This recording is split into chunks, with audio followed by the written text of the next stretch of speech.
founded the group as a platform for women in tech, and what it can really do is help to encourage their peers and themselves really to kind of progress in what they're doing kind of in their career. And since October, the community's actually grown 2,000 members across our network groups, really with the main focus to make technology a more attractive, inclusive working place. As part of this week, we've hosted 4 virtual events across Europe, Germany, Netherlands and the US. The US finishing the week tonight. This evening we're joined by 2 lovely ladies. We've got Katharina and Nahia, both incredibly experienced and successful tech professionals. Feel honoured to actually speak with them and have them speak tonight. So now I'll pass it over to Katharina. She's the founder and CEO of Digital Trust Analytics. I'm sure she'll go into detail about what she does in her company. So I'll pass over to her now. Hello everybody, thank you so much. It's a pleasure to be here. I'm the founder of Digital Trust Analytics, which is a result of academic research I have conducted. I was at that time, I was sitting in a meeting where we were discussing and debating, developing and improving digital products. And I was really frustrated about that all the people were assuming, guessing, believing. And I said, oh, wait a second, 11 years after the first app, should be more substantial knowledge should be here available than assuming, guessing and believing. And I wrote a research proposal, submitted it at the European Commission and was accepted. I received the grant and I analyzed how digital trust can be generated. This became my company by accident. So before Corona, we were invited to present at the British Embassy. Also, the British Digital Minister, Matt Warren, attended. I gave a lecture at the Bosch Connected World in Berlin this year before Corona, and also was invited as a speaker at the opening of the Max Planck Academy. A bit short about who I am. So this is a bit of my working history, and yes, I'm serving also as a mentor at Fraunhofer Ventures and Vira. This is the accelerator of Telefonica and Plug and Play. And I am the head of the expert group of digitalization of the British Chamber of Commerce in Germany. We are very proud of our references, so what we have done in the past. So what I would like to talk to you with you today about my research, the outcomes, how digital trust can be generated. And I really hope that also provides you some understanding about your personal decision-making processes. And it also could give you side of guidance, help, also during these really challenging times we are facing. One quote I would love to start is Churchill said, one never miss opportunity of a good crisis. And this crisis has a lot of opportunities, especially for women in tech. So what is trust? Trust is one of our most complex emotions we do have. What are emotions? In general, without emotions, we cannot make decisions. Emotions are central and important for us to make decisions. This is an outcome which has been made after people had received brain injuries at specific brain regions and they couldn't feel emotions anymore, or emotions not that well anymore. And at the end, for them, it was really impossible to make really easy daily decisions. So the trust process, or trust in general, is highly fragile. You do have to earn it, and you really have to prove it on a permanent basis. Why is that the case? What I already said is digital trust enables us to make decisions inside digital solutions and also to execute decisions. Every decision is general the result of a risk opportunity analysis we do in of the cases unconsciously.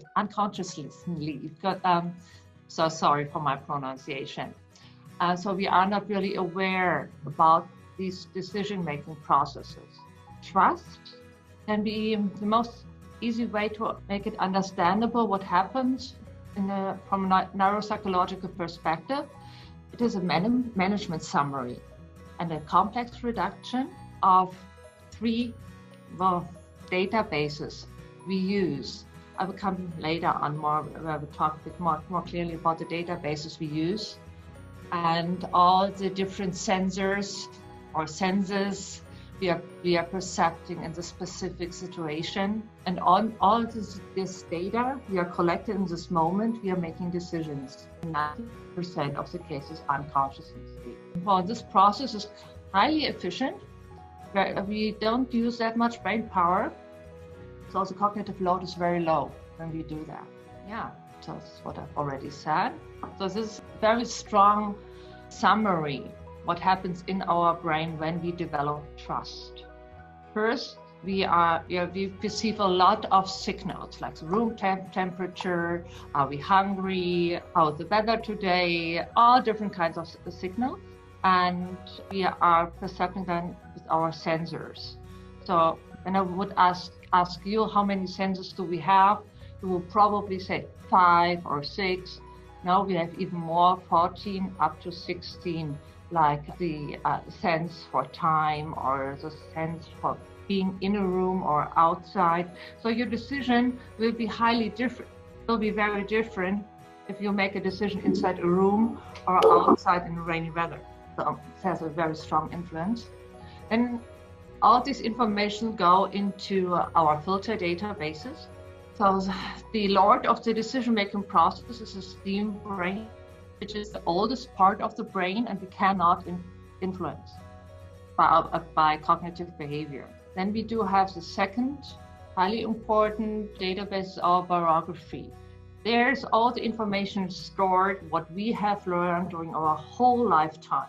And all trauma, all good experiences, everything is there stored. And the actual situation. The current situation is very, very important when it comes to building trust and decisions. And this can be addressed by digital solutions and also can be addressed by yourself when you are facing an important decision, for instance, a career change, right? And make important decisions based on about your gut feeling. So this is just unconscious pattern recognition. This should not be the data where you really make really important decisions for your life or financial terms. Make sure, for instance, to create a situation which really allows you to make really good and proper decisions.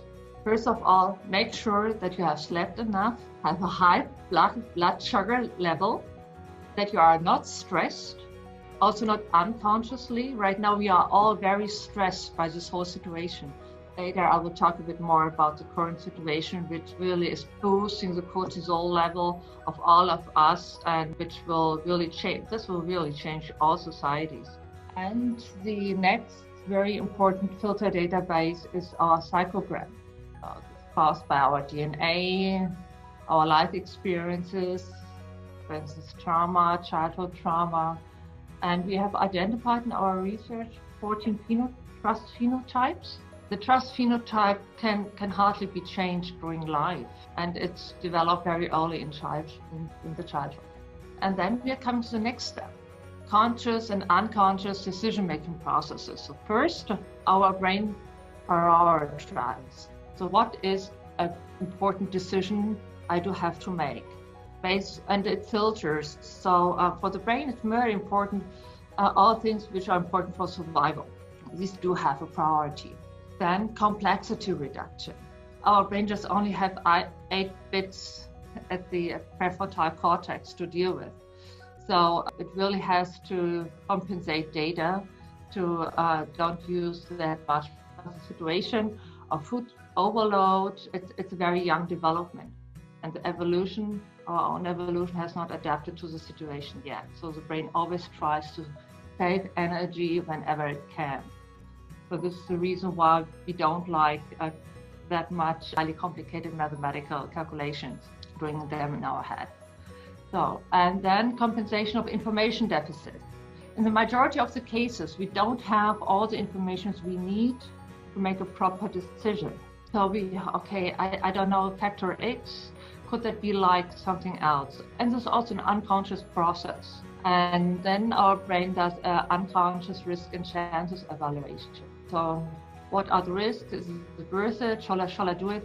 And based on other factors I'm not explaining here, we are making our brain makes a decision, and our consciousness brain just only supports the already made unconscious decision, and then we execute it.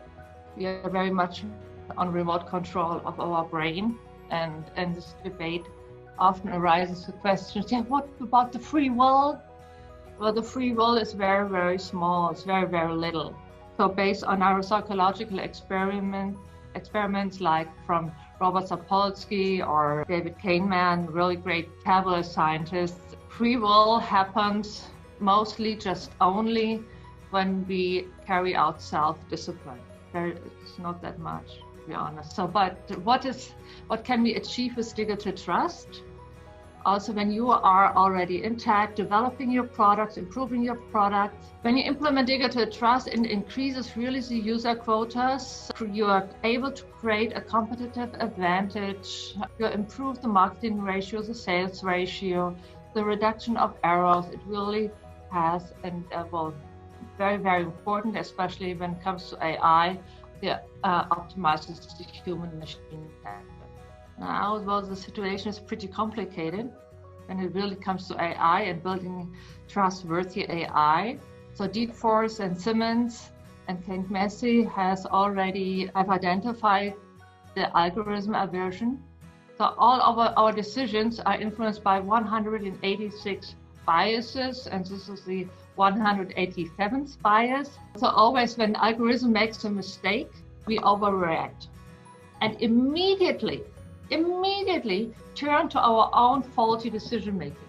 We assume that our algorithm should perform 100% correct, and this is what we expect from an algorithm. But human decision making is often very, very, very faulty, and we do have to do a lot really to work against this bias, and can be achieved.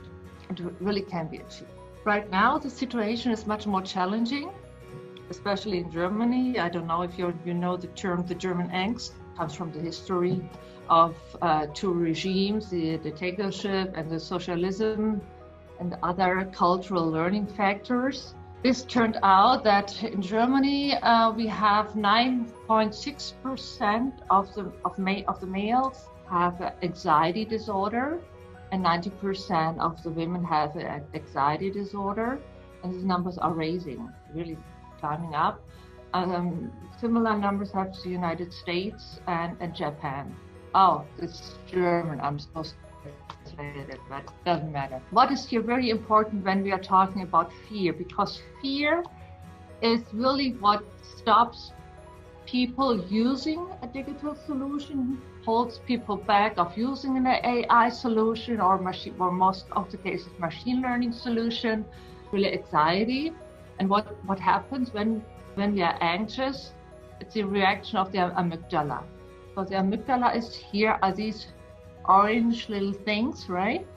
To explain it how the amygdala works. When we, for instance, see a snake, the amygdala immediately responds with what we know as reflexes, and it already has responded what we have seen, while our visual cortex is still busy in identifying the shape, the size, the color, and waiting for instructions what to do. What does it mean when we see an human-machine interface or an algorithm, or where we don't have the cognitive capacity to analyze it, to understand it? We react unconsciously with a reflex. I don't want to use it, or I don't want to use it that likely if I'm forced to use it when I'm an employee, for instance, right? And so this has really dramatically impact. But what can we do against it? How can we build trust? To be honest, it's not that complicated. We as humans, I used the system of the Maslow'sche pyramid of needs. And this concept says at the bottom of the pyramid, the human is really looking forward to fulfill his primary needs. So food, drink, to have a house, and all these very basic needs. When these needs when you have achieved these needs, or these needs are fine, you have enough resources, you have enough food, you have enough water, you're looking for the next level, right? And up to really life-changing top. And this is why the Congress of the United States is full of billionaires, right? They would like to have an impact on the society. So this is the primary goal when all needs are really nicely fulfilled. When it comes to trust, so this pyramid is focusing on the German culture. There are strong variations, especially when it comes on the bottom level. For instance, for the German, based on the German angst, cybersecurity and data protection. So the GDPR is very, very important because Germany has, the people here, as a result of a cultural learning, have the experience with two really, really strong, harsh regimes. And this is the reason why these factors are very, very important for them. These factors correlate very, very strongly with privacy, accessibility, and transparency. The Germans really would love to understand, to have the full transparency of a product, really to understand it, accountability, responsibility. So who is in charge when something doesn't go right or that well as you want to have it? And that comes to the next question. How do you transport cybersecurity and GDPR to the German angst culture Germans? You do have to make it tangible.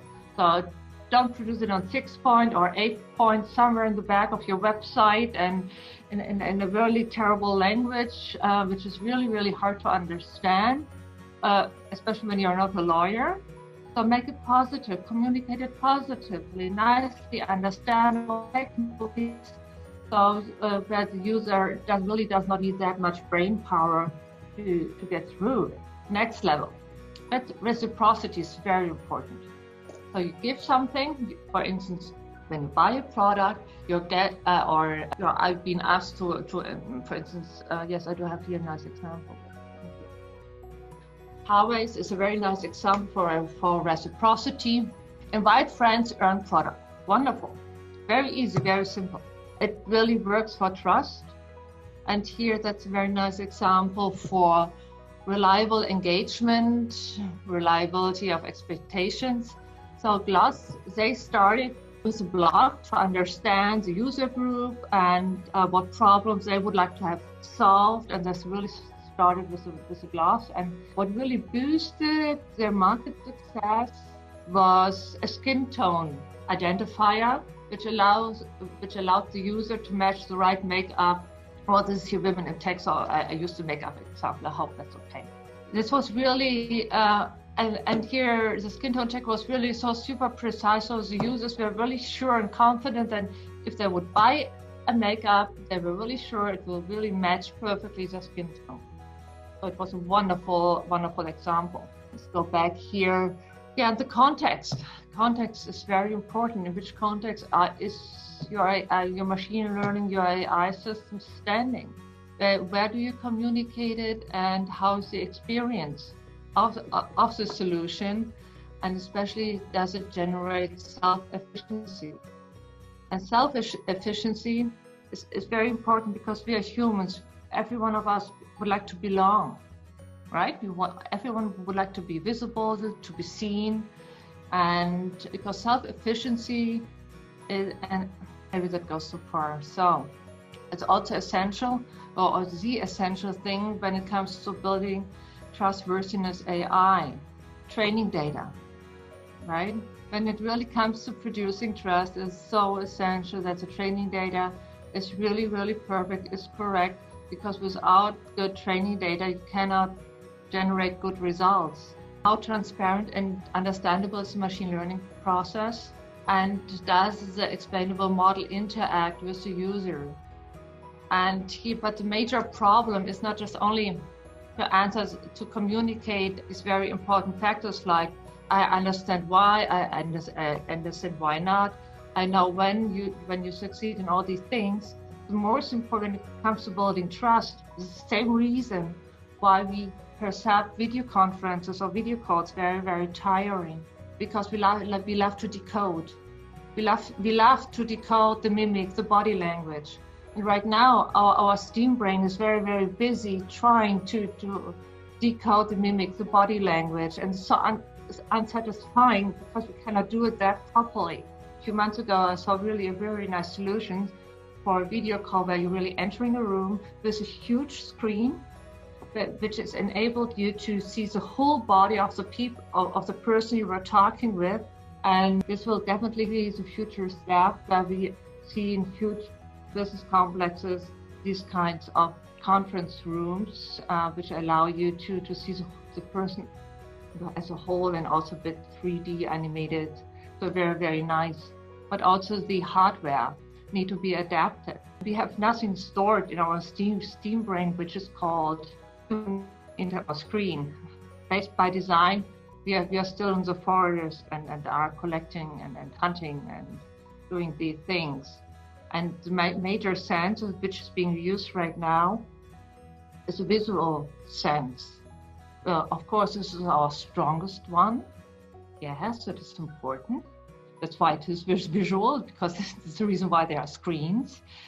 But this is not enough. Look at our hands. With hands, we are understanding the world. We like to touch things. We like to get in touch, engaged, being connected.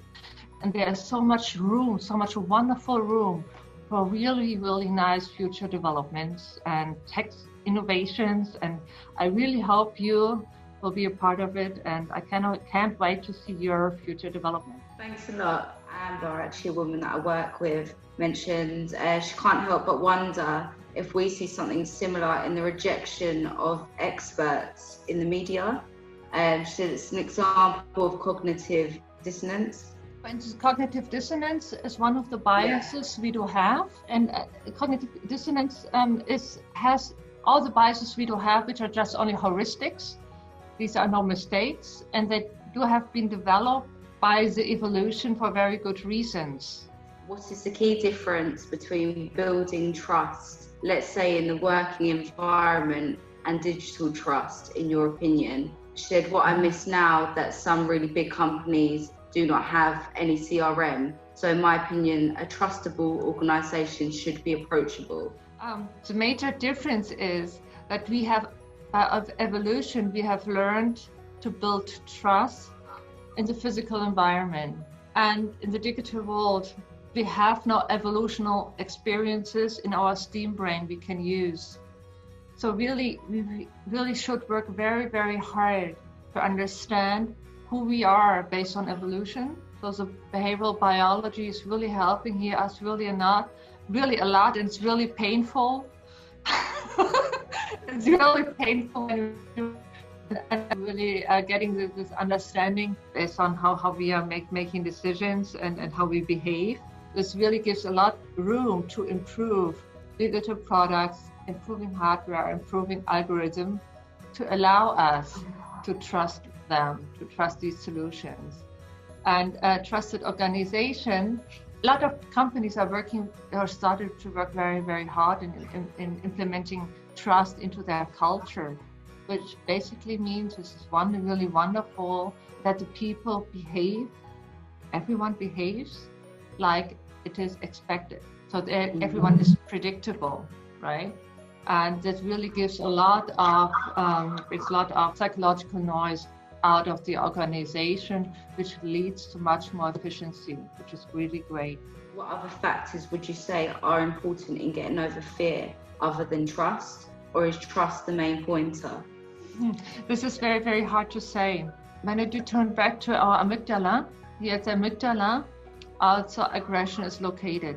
So aggression and fear are very close. That's the reason why animals who have fear are likely to be very aggressive. The same story with humans.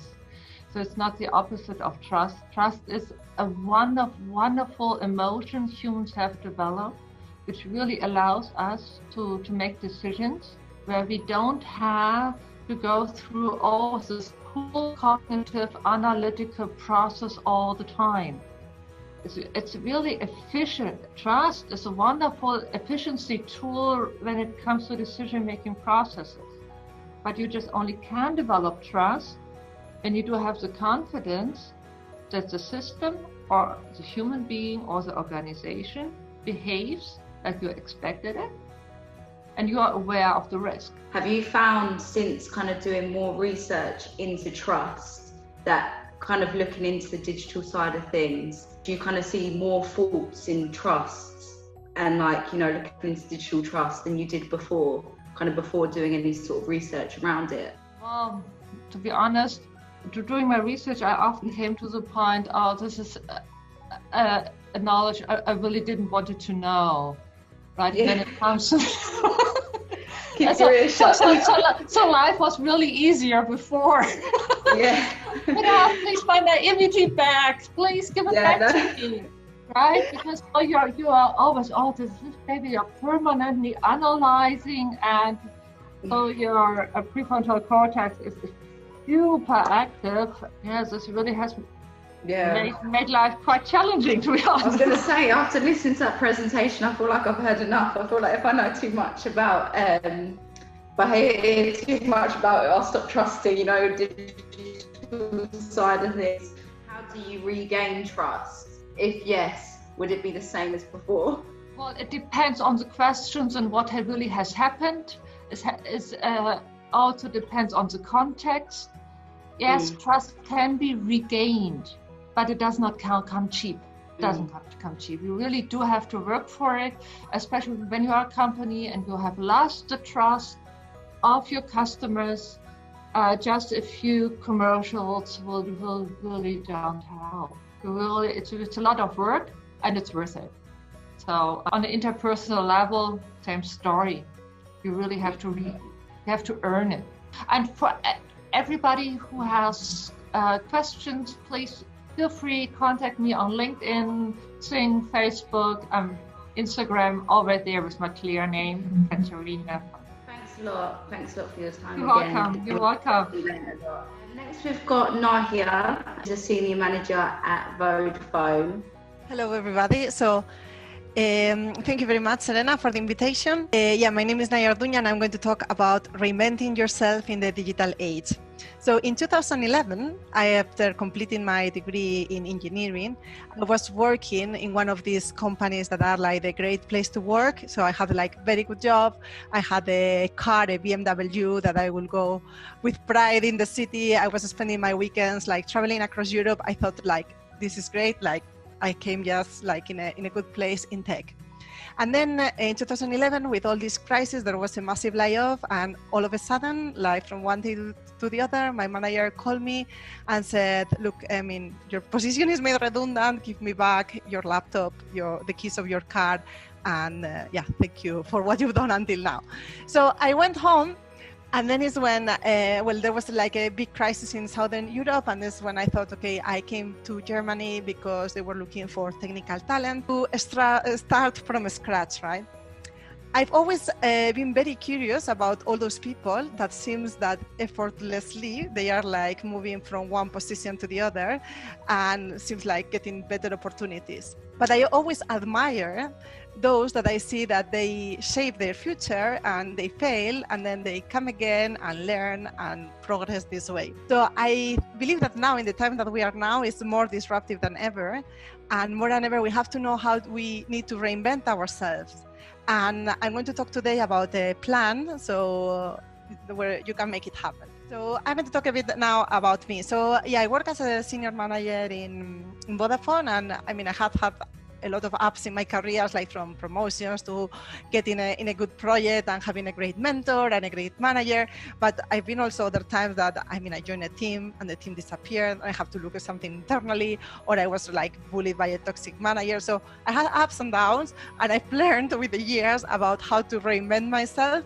And I'm going to share a bit my story and also like my tips. So I work now, I am senior manager in analytics, digital integration. A strong part of what I'm doing is about digital evangelism. So all this part also of increasing digital skills is also part of my core job.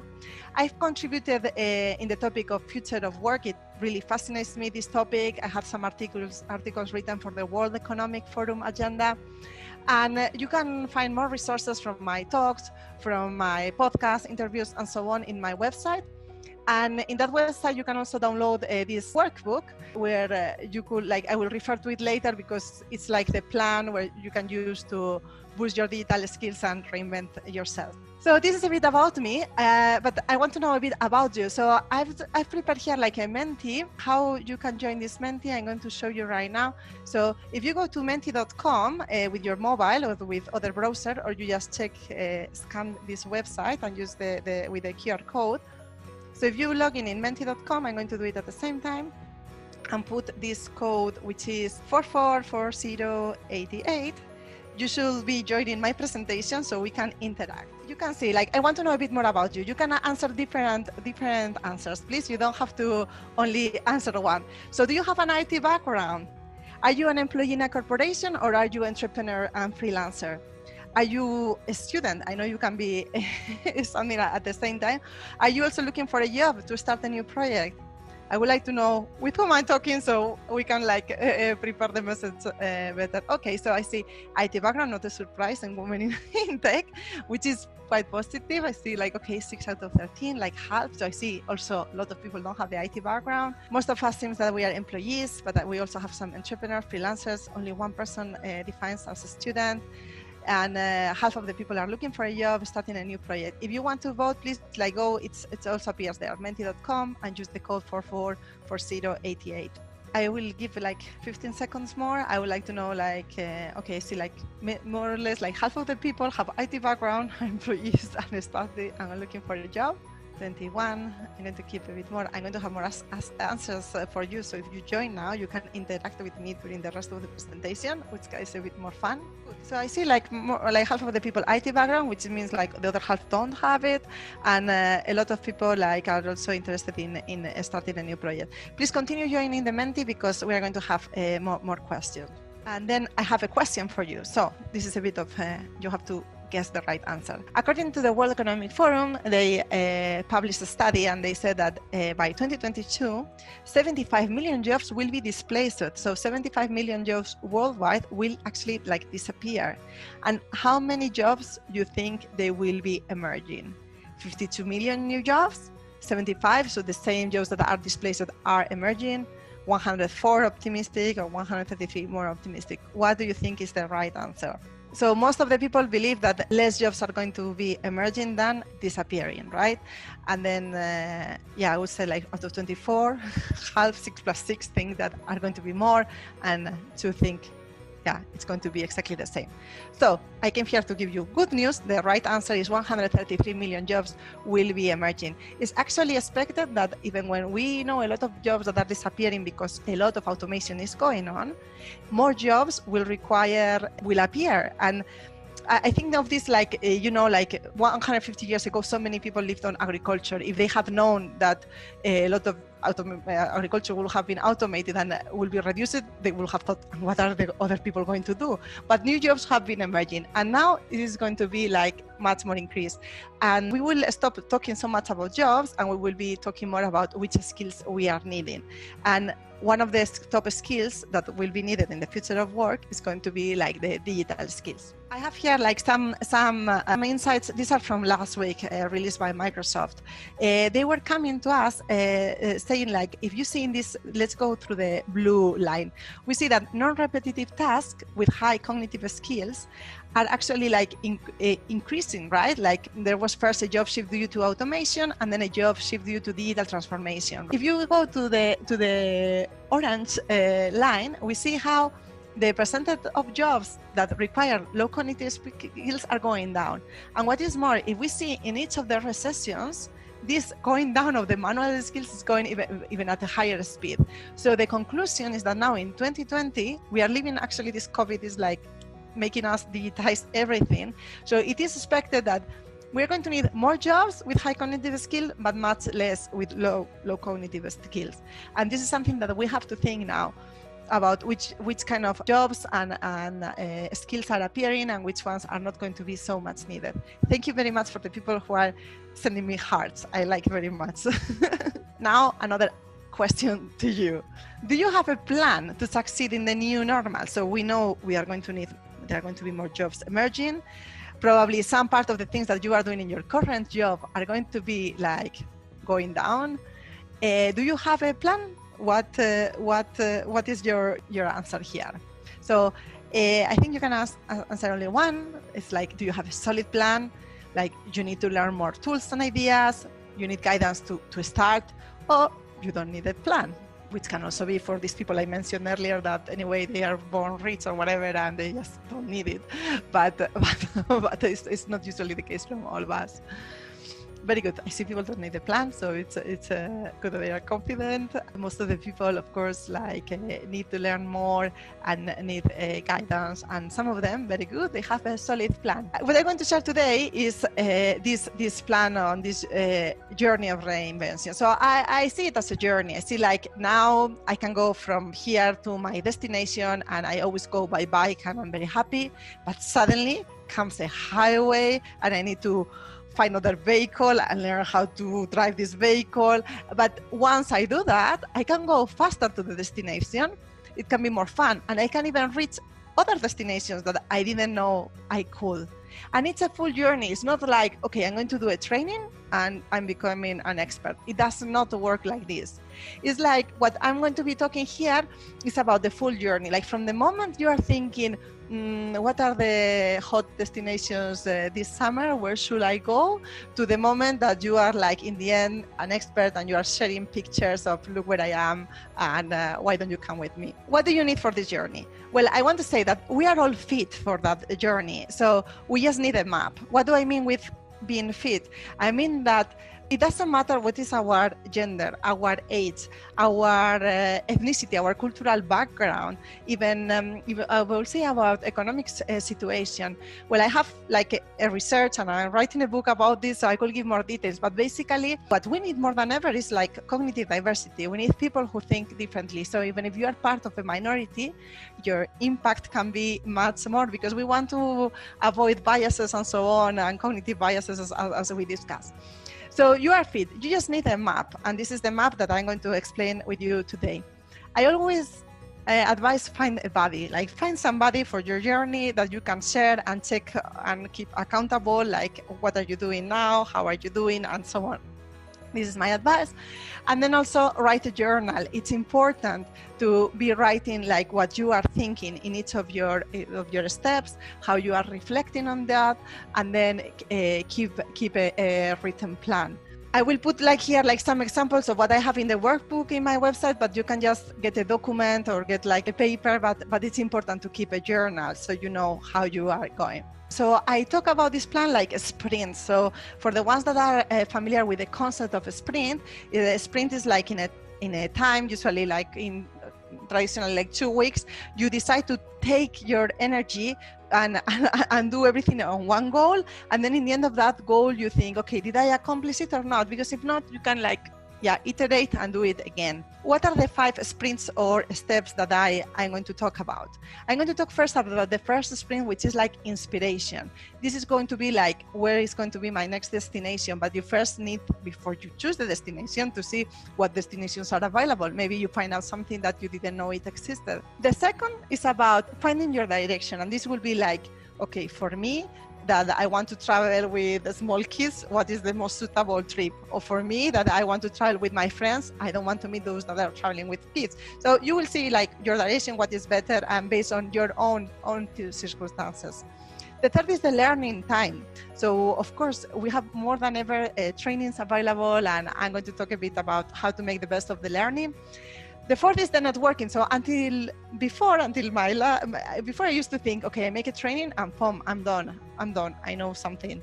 But now I have discovered like how it's much more important to do the networking. The networking really helps you in this reinvention, and I'm going to give like some tips to do better networking. And then the last one is like sharing. Like sharing is this moment that you are showing pictures and showing where you are, or you are sharing your expertise, which benefits all of us, and it also benefits yourself.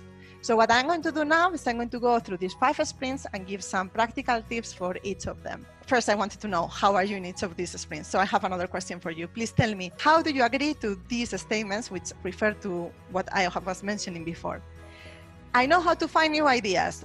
Do you strongly disagree or agree? As you see, I will need like your opinion in both. I know how to build a plan based on my unique strengths. I know where to find the best learning resources. I know how to network to grow. And I know how to share my knowledge and be recognized for it. So can you just submit your results and then we see.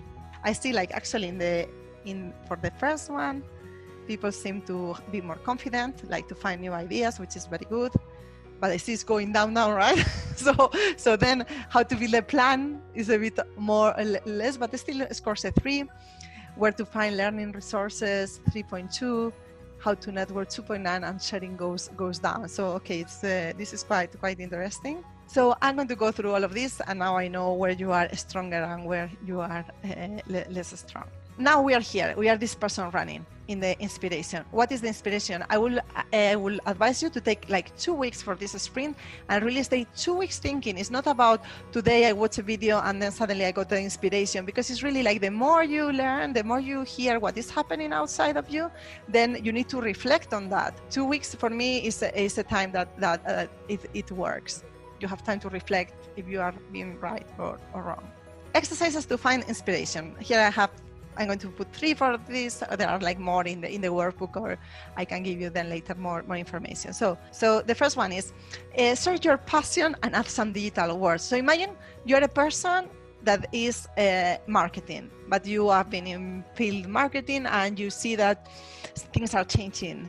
So I would recommend that you just put in Google like marketing, big data, marketing, digital transformation, marketing, digital. And then you start reading like what is happening in your field. But imagine it doesn't have to be like your profession. Imagine that you love cooking and you want to know like cooking, what are the things happening in the cooking and how is digital. Like now you are in a moment where you can switch careers. So you can actually think you love animals, how big data is helping to transform the life of the animals. Maybe it's like you have this feeling and you want to help the animals, and how digital and what are the new opportunities. It's really a time where you should be looking at inspiration and getting new ideas. I also recommend like watch like videos and search in the news. Like if you have a topic, check what people are doing, like thought leaders, search in the news what is happening around you about that specific topic. And the third is find new trends and post-COVID. The good news of this big disruption is that we have from in May, in June, already a lot of these big 4 consultancy firms, World Economic Forum, Forbes, everybody is writing new studies, like the one I showed from Microsoft from last week. So are all very much up to date right now, which were not in March. And you can find like new trends and what is expected to happen in your area. So I will suggest you stay 2 weeks and like watch the video, search the news, find new trends, and write everything in your journal, everything that resonates with you, because you should have all this in your head. It's like when I go through a travel catalog and I think, I didn't know that this destination was so fancy. I've never thought about doing this tour. Yes, I have everything in my head. I didn't decide yet where I go, but it's good to have all those ideas. Then after this, we run and we have to start thinking about our own direction, to analyze ourselves, focus on our strengths, decide which direction we want to go. For this one, exercise that I advise is you have to check first, like, what is your personality type? So are you a person who enjoys, a people person who enjoys something that has to do a lot with people, or you are like more analytic and prefer to be like just in a room and calculating something? Are you the kind of person that likes to look into every detail, or you are more a person who likes to have the big picture and find patterns? So all these, there are a lot of online tools available to get your MBTI profile, for example, and you can see what you have and what are your natural preferences, because since we are going to reinvent ourselves, let's try to do it in a way, in a place where we can use our natural preferences instead of being like fighting against them, right? And then I will advise to do like a SWOT analysis. So, you know, strengths, weaknesses. What are your strengths? What are your weaknesses? And then with all these ideas that you have from before, what are the opportunities taking into account your personality and your strengths? And what are the threats? So you should do this exercise for yourself in your journal, write everything down and think of that. And then other exercise important is to do a skills prioritization. We have said it's very important to get new skills, but some skills may take a long time to get, and others less time. Some might be more relevant and some be less relevant. So you can do like a skill prioritization matrix, so you know where you have to focus. Look, I can give you my example. So for me, I was in one of these Reinventions, right? I was like solution architect. I was very much expert in unified communications and so on. Some of the roles of the people with my role were actually like getting more and more automated, even something technical, but getting more and more automated. And then I was like looking trends of what could happen. And this world of big data for me in 2016, it didn't tell me anything, but I was like, okay, seems there is an opportunity there. And I started researching more. It was also a time where I was doing my MBA, so I chose to do the thesis around big data. And in my strengths, I thought, where should I apply big data to? And then, of course, because I'm working in a telecommunications company, I chose like to see how to make it more efficient, the telecoms and the big data and so on. And then I saw the opportunity of like selling these ideas and this part of like big data for telecoms to some leadership people. And then in the end, that's how I end up like becoming a senior manager in analytics, because I had basically like put a topic and become more expert about it and do something that is new. When you go for new things, it's so much easier that you are the expert, because there's not going to be anybody with 15 years of experience on that. So think of that. But I knew I will not be a data scientist, because for that I may be already too late, because I cannot go back and do like a data scientist career, which is a super sexy job, but it's just like not for me right now. And then, well, write your personal development plan. So put your plan. Here I have some examples. These are from the workbook. So for example, how would the skill prioritization look like? In your workbook, you put you can learn these skills. You will definitely learn these ones, which are like shorter to acquire and are more useful. But then you are maybe not interested in spending the time in these skills. Those are the ones that are not useful for you and take a long time. And then I'm going to browse these skills. Could be the ones that are not so useful, but hey, are very easy to acquire. So who knows, maybe it's interesting. So this is an example of what you can do. Next example will be this, how it looks like in the workbook, but you can do yourself, fill out your personal development plan. So you have to think of your desired state, where you want to be, and then how you get there, and then create an action plan in the different focus areas. And then now we go to the third sprint, is like learning time. And then here for the learning, what do I advise? First of all, you have to find out your learning style. And with this, I mean, like, there are people who love to read books for learning. There are people who just like to listen. So I've seen now like a trend that there are more podcasts to learn skills, because there are many people that just like to listen when they are playing a sport or doing something. For me, this is something that will not work. I always need visually to see the things, to process them. And each of us are different, and that's fantastic. And we just have to find out our learning style. And also I will say, like, what is the best time for you? Is it in the mornings? Is it in the evenings? Find out your learning style before you do anything. Then the second is search your courses. I don't have here the full list, but you can see like there are a lot of tech companies offering courses, and many of them are even for free. You can just find your courses or leverage all these tools like Coursera, LinkedIn Learning, and so on, and find the courses that are the ones of the skills that you were prioritizing, right? And when you search your courses, then in the end you have to plan your learning time. I think that's very practical, because if you just say I'm going to do it, put it in your calendar and find out when is the best way to do that.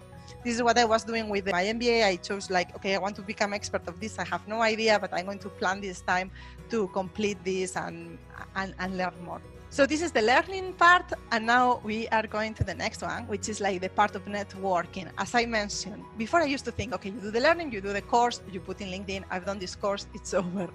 But actually, it's not over. You really, like, networking for me, it has helped me a lot. In my case, in my journey, I did this MBA and with talking about big data. But what actually like brought me to the next level was the networking part. I'm going to tell you now how. So what are the exercises I recommend for networking? The first one, identify your network. So for me, that network was women in big data. Why? Because it came a moment that I just came back from my second maternity leave, and I was a bit like women of my age that were giving up on their career. So I thought like I wanted to do something for women empowerment. And then in big data, look, that was my topic, women in big data. Plus I saw it was a network that it was just starting in Europe, it was established in US. So I really found that, and I mean, to the point that I got part of the team, and I've been in the chapter in Munich. I've been helping to open chapters in other cities in other countries.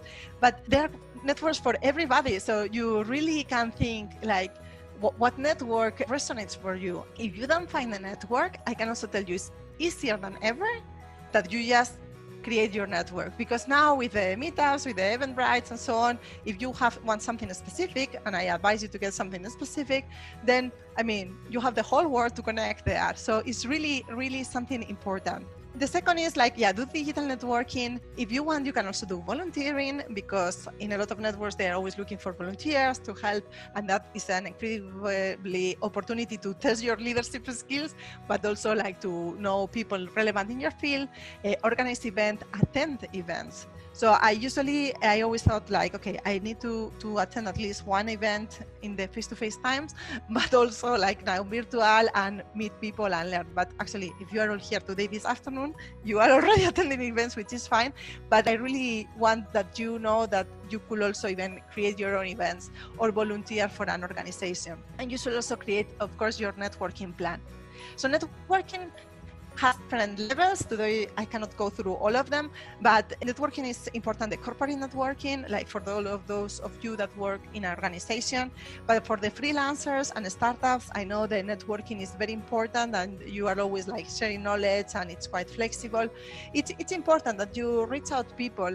I also say that networking has to be two ways. You cannot just ask somebody, please help me with everything. It has to be really back and forth. You also have to add value. But at this point that you have done your trainings and you know your direction and you know the trends, I'm sure you have always value to share, and find the people that click with you. Also, don't waste time with people that you don't click. So that's also my own recommendation. So meet people here, how I have written in the workbook, the networking plan for the next months. Think of who you can meet each week. It could be now a virtual coffee or a virtual beer, and events that you are joining. Make it part of your plan, because this really, really helps. For me, when I started coming and organizing events of women in big data, I also got so much more insights from the people of the network, much more than the ones I could get from learning or from just reading articles. Discussing with somebody in those events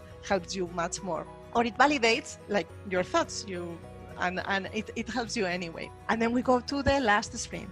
And the last sprint is the one of sharing. When you start showing the pictures of where you are, sharing has a lot of advantages. The same when you are in a trip and you show pictures, you send pictures to your friends. Many will be saying, oh, I love this place, I'm going to go there next summer. So you are inspiring other people. But others who have been there, they tell you, hey, I've been there. Try the ice cream shop in the main square. You get more tips. It happens like this also in this tab. When I've been sharing what I know, I also get challenges. I also learn other points of view. And when you prepare something, you're also making a conscious effort, and you know better how to do it. And the following time, you will do much better. So which ones are these exercises for sharing? The first one is identify your content and format. So for example, for me, it was big data in business environments and specific for telcos, and how to be data translator from business to data scientist. But this was my content. But you could find the content that you think you have learned and you can share. And you don't have to be the person who knows more in the room. You become better. Just share, because when you are sharing, you're already making an impact. You make an impact for the society, because if everybody will be sharing the knowledge, we will all be more, we will all know more. You make an impact in your colleagues if you share what you have learned, or in your friends if you tell them, look, I'm in this journey, do you want to know more about this topic? But ultimately, it's also really, it's true when they say the more you share, the more you learn, because it's true, you get better at the topic.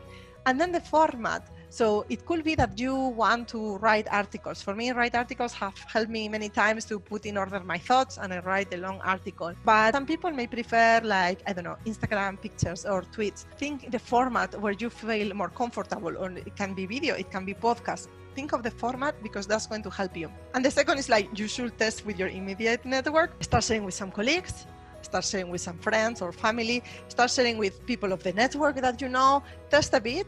And when you get like all a bit of more this confidence, but really you don't have to be 100% confident, then you should choose 2 networks and start sharing online. And for that, how you choose the networks is like, what is your target group? So it could be like Twitter, it could be Instagram, it could be LinkedIn. This is like it will give us, each of these points gives for another talk, but I think you understand what I mean. So share online. So for this sprint, these 2 weeks where you have identified your content and test your network, you will complete this sprint if you have already chosen 2 networks and share something. And it's really like the first time you do it is when it takes more effort. I understand also when you are sharing is can be out of your comfort zone. And why? Because you are exposed, so you are vulnerable. If I will not be talking to you now, I will be just knowing like nobody's going to criticize me or nobody's going to tell me anything. It's like safer, right? But when you expose yourself, of course, you're not going to lie to everybody, but there's so many people in the world that I'm sure you will lie to some people. So really, just share what you know, because the more you share, the more you get. And that is it. So I wanted for you as key takeaways. The first one, we all need to reinvent ourselves. So it's now should I do it or not? Unless you are this super person millionaire that you don't need anything, the very few exceptions.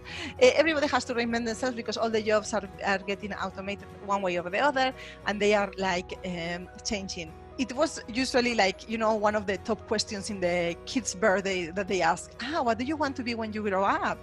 And that question assumed that the future you will be a doctor or a nurse or a bus driver or an astronaut, right? So this question does not make sense anymore, because even us, like, we are already old and we don't know what we are going to be in 5-10 years.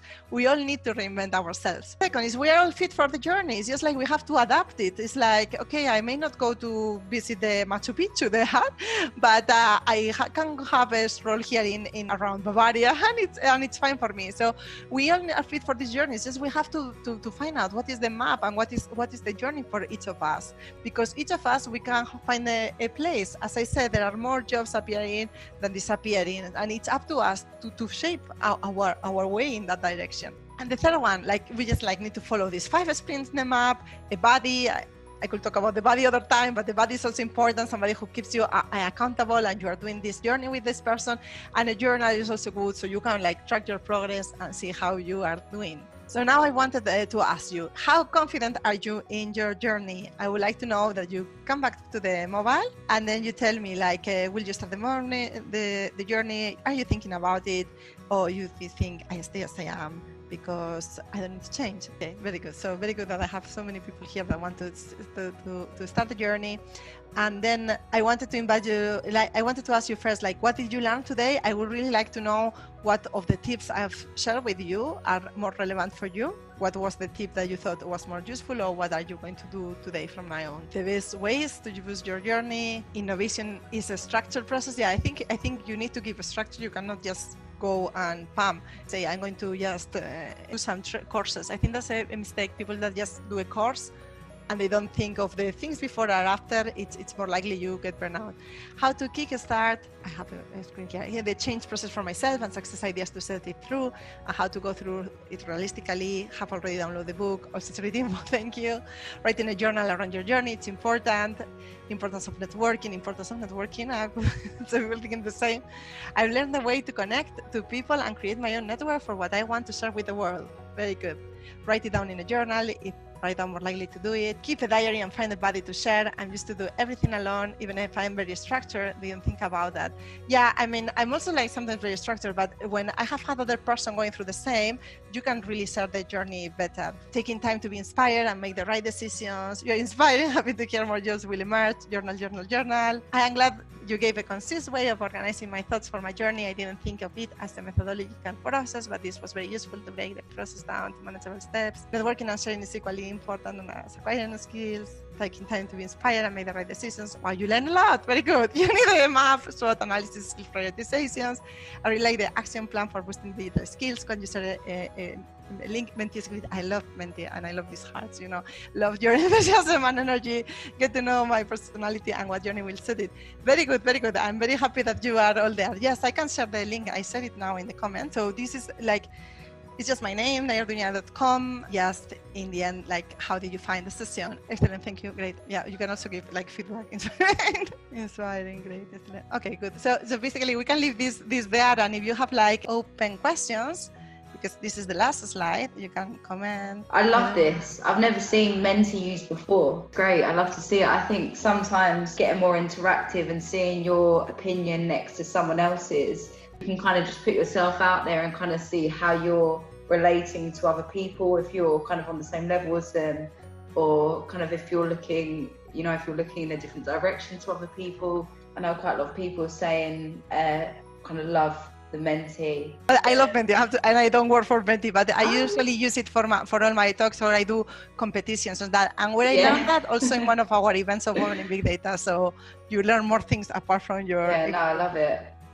Yeah, please. I see like LinkedIn. Great. It's great if you, because I don't have the names of the people here. So if you add me in LinkedIn, it's great. I love to connect with people. And already, if you're spending your time listening to this, you're already. It's already interesting. So good. And it is the website, you can do the work. So actually now I'm very passionate about this topic because I'm writing a book, the first time I'm writing a book about, so what I'm doing is I'm getting testimonials from people. So I'm really lucky that people in the network are all giving me all their knowledge, because I thought this is my theory, but I really like, as a data person, I want more data points. And I'm writing, and I hope I have it ready like for September, October, like a book with all more experience and tricks from everybody. Like I got people from all over the world, and also like from a CIO to a girl who was studying translation and become a cryptocurrency expert. So if you download the book, one of the good things is that I will send to the people in that mailing list when I have a book and everything, or ask for ideas. Yeah. I have a question. I am studying management and I'm really engaged in video games. I'm a game artist, and I'm trying to find connections and networking about girls in gaming, because it's like really little people want to be engaged in that, like in coding or in art for video games. So like I want to have social media, like to share blogs or images or content about it, but I don't know if it is best like to use my personal media, my personal social media, or like create a different account. What do you recommend? Well, I would use your name. Like if you want to be Ana Echevarria, like expert in this gaming, I will use your name. I mean, I've always used my name, but I think if there is, for me, I don't know about gaming, but it's something that it's like very much, I heard like this gaming during the lockdown, it went like bomb.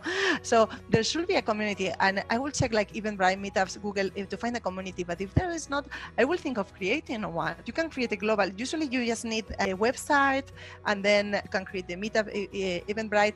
If you like that topic and you have already in mind some people who are like experts on that topic, you could interview them and write an article in LinkedIn. That's exactly what I want to do, and I'm planning to do my dissertation about it. Yeah, I'm pretty engaged with the subject, and I want to interview people of women in tech or women in games. Yeah, it sounds like great to me. I love the idea of women in games, but interviewing people, it helps a lot. For example, now I'm doing that. I'm interviewing people for the book, and again, like many people may not want to because they don't have the time, but you find out more people, and then these people will also you to maybe to connect you with somebody, or you can create like LinkedIn articles around that.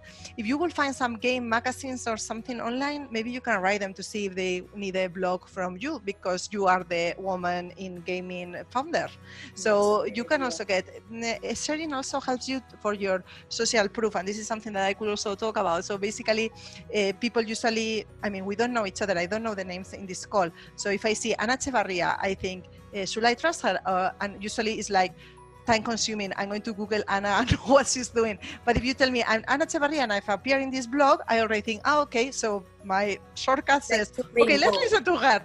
Or I interview this expert. Okay, so let's listen to this person. It definitely helps. And this is all this part of the networking and sharing that I was talking about. Yeah, thank you very much. I see somebody writing Women in Games Weeks. It actually exists.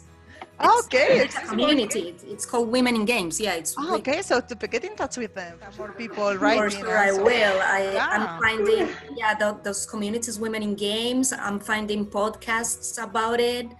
some blogs about it. Yeah, so it's like the digital world makes us, it's more democratized. You don't need to be like you. Any person can start with their podcast, with their LinkedIn articles, and so on. And from there, you keep evolving. Quite a lot of people mentioned reading your book. Is that quite easy to find? Yeah, so if you go to the website, you can just download it, and okay, you only brilliant. need to put the email and the reason to put the email, I am not going to send you because I don't have the time to send newsletter. But what I want is like the people who have this workbook, I may ask them so for some help, maybe they want to contribute to the book or add the title, or then like tell them if there is an update. Because I will be also updating the workbook with all that I'm learning. So my idea is to have this workbook as a tool, and then what I'm doing in the book is more like getting different points of view and elaborating on that. It's in my sharing journey, so I will tell you maybe some months how it went. No, it's great. What do you interview for around your book? So for example, I can give you some examples. I don't want to put the names of the people yet because it's still not published and I have to finish. But for example, I have some influencers that they are up to date with everything that happens in tech. So I've been interviewing people like CIO level, some big German companies about where do you get your inspiration, where do you get your sources. This is the people that I'm going to talk in the inspiration part. For example, for the networking, I interview people who created their own network, or people who are offering services of mentoring. Or I have also somebody that is telling me the experience about their corporate networking and how to do it more effectively. For sharing, I have testimonials about experts in social media. For learning, I have people that are developing concepts as learnability. So I have like for each of the chapters, so it will have this structure, I just get in more points of view to make it like much more useful. I hope. Hi, Serena. Oh, hi. Hi. My name is Megha and I have recently came from India to Berlin. As I can see, there is all international environment here, means I don't find personally any challenge in the language. But of the job portals where I apply, people are looking for German language proficiency. We also have this in our, list that we are going to learn German, but first thing is I want to get a job, then after we get settled, then I will learn German. So as you said, there are many new jobs they are coming up. Are they also considering this factor that German shall not be any issue since they are internationalizing the environment, or they have reserved most of the jobs for German speakers only? I'm not too sure on obviously future markets, kind of what direction they're going to go in. I'm quite sure more than ever clients are very open to working with international either clients or candidates. I think it's very much dependent on kind of the company itself and also the culture of the company. I think smaller setups in Berlin, quite a lot of the time you find they like working with people living in Berlin, so German speaking. Rather than the bigger companies, I don't think it's normally a huge requirement to be German speaking. So maybe actually look into the companies that you're kind of looking to apply for. I think bigger companies sometimes are, like I said, more flexible with the requirements that they're looking for. But yeah, it's definitely something I think that should be kind of more recognised in the future. Obviously, many people are English speaking over German speaking. So yeah, hopefully if the number of jobs increase, once are the requirements, there'll be more chances of kind of the requirements suiting yourself. Yeah, but obviously if I do see anything at all, any companies that I know are very much open, what I can do is send that over to yourself. Yes, sure, Serena. When will the jobs increase? And then it says, because I need one really soon. It was by 2022, Anna, but I think it's even getting faster now. So don't worry. There are a lot of opportunities, so I'm quite positive about that. Yeah. Any other questions at all? I'm sure you're okay with people connecting on LinkedIn. Is that all right? Yes, of course. Lovely having you this evening. Amazing presentation. Never seen anything like it before. Everyone have a lovely evening, lovely weekend, and yeah, looking forward to the next Berlin Women in Tech Week. Thank you for organizing, Serena. Thank you very much. No worries. Bye.